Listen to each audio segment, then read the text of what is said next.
Le garçon qui ne voulait pas manger?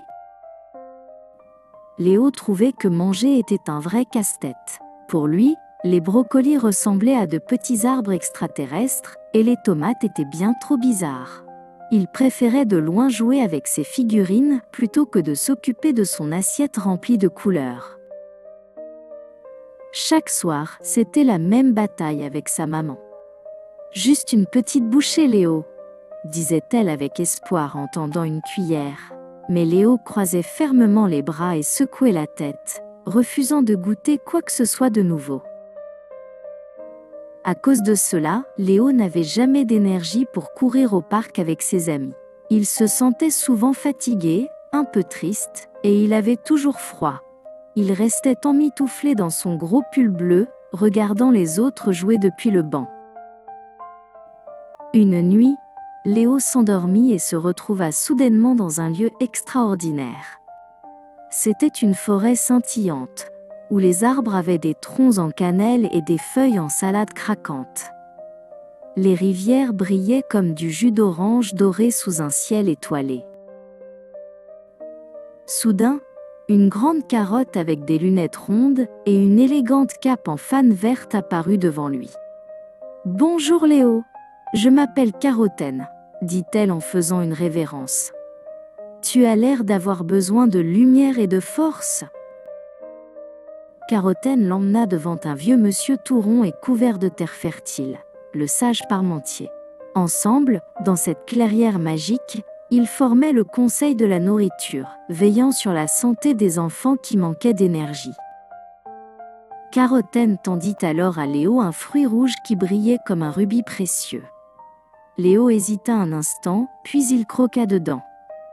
C'était une explosion de saveurs sucrées qui réchauffèrent immédiatement ses mains et ses pieds.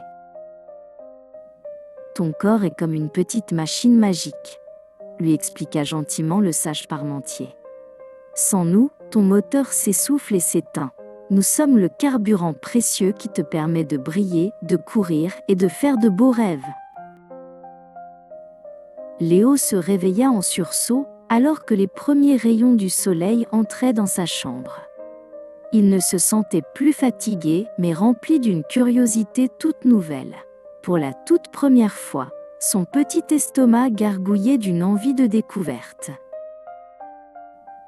Au petit déjeuner, Léo surprit sa maman en goûtant une fraise juteuse et un morceau de pain complet. Il se sentait déjà plus fort, prêt à courir et à croquer la vie à pleines dents. Une délicieuse bouchée à la fois.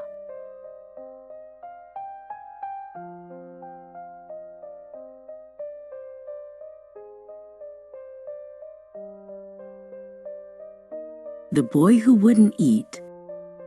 Leo thought that eating was a giant puzzle he didn't want to solve.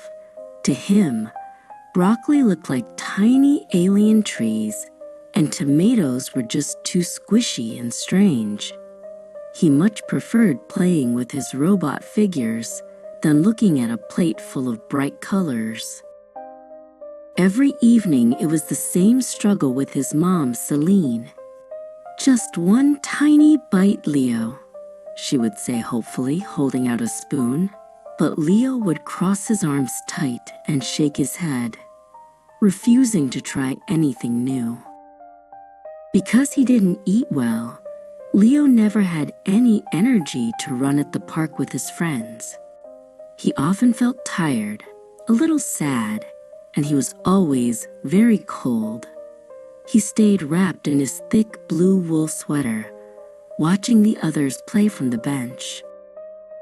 One night, Leo fell asleep and suddenly found himself in an extraordinary place. It was a shimmering forest where trees had cinnamon trunks and leaves made of crunchy lettuce.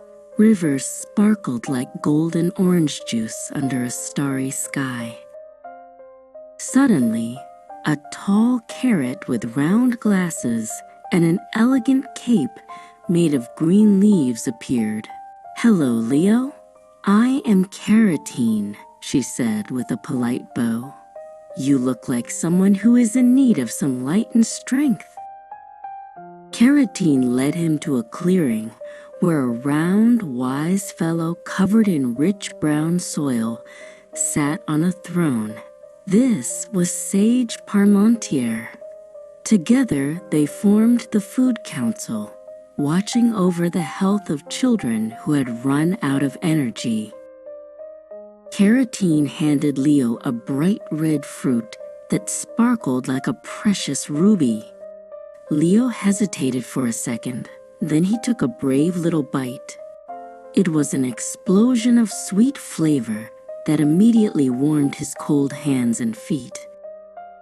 Your body is like a wonderful magical machine, Sage Parmentier explained gently. Without us, your engine slows down and gets cold. We're the fuel that lets you shine, run, and have the best dreams. Leo woke up with a start as the first sunbeams entered his bedroom. He didn't feel tired anymore. Instead, he was filled with a brand new curiosity. For the very first time, his stomach gave a little growl of hunger.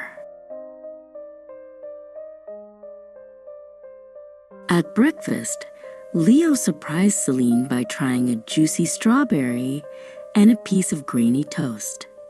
He already felt stronger and ready to race outside, ready to enjoy life one delicious, brave bite at a time.